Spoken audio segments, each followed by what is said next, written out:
পঢ়া টেবুলখন চাব নেকি ৰাইজ একদম নিস্তব্ধ কোনো নাই পঢ়া টেবুলত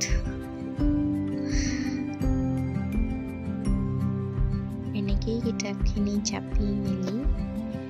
শান্তিৰে 10 মিনিটমান শুম বুলি আহি এঘণ্টা ক'ব ৰাইজ জীৱন জিন্দাবাদ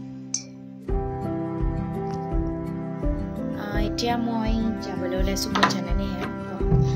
ঘৰৰ ভিতৰত ককা আইতা আছে দৰ্জাখন মাৰি থৈ গৈছোঁ আৰু কৈ আছোঁ এতিয়া যাবলৈ ওলাইছোঁ মানে মাকো কৈছিলোঁ আজি এটা সৰু সুৰাকৈ মানে সকলোৱে মিলি এডোখৰতে ভাত এসাঁজ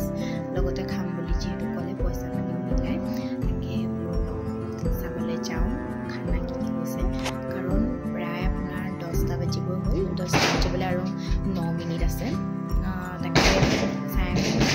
খানা কি হৈছে বলক মোৰ লগত বলক খানা কি হৈছে আপোনালোকক দেখাই আছোঁ খানাত আজি আছে মাছ পচলাৰ লগত পেটু ভাজি মানে জ্বলা ভাজি তেনেকৈ আৰু সৰু সুৰাকৈ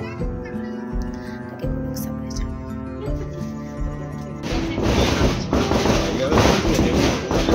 ৰাইজ আমাৰ ভাত বাঢ়ি দিলে মই ঘৰত খামগৈ লৈ যাওঁ মই এফাল চাই দে হ্যাঁ এটা দি দে ভিডিঅ'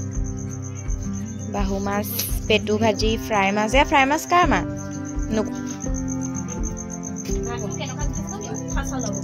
এতিয়া আমাৰ ঘৰে ঘৰে ভাতৰ থালি আনিব লগা হৈছে এইখন আইতাৰ থালি আৰু পাছফালে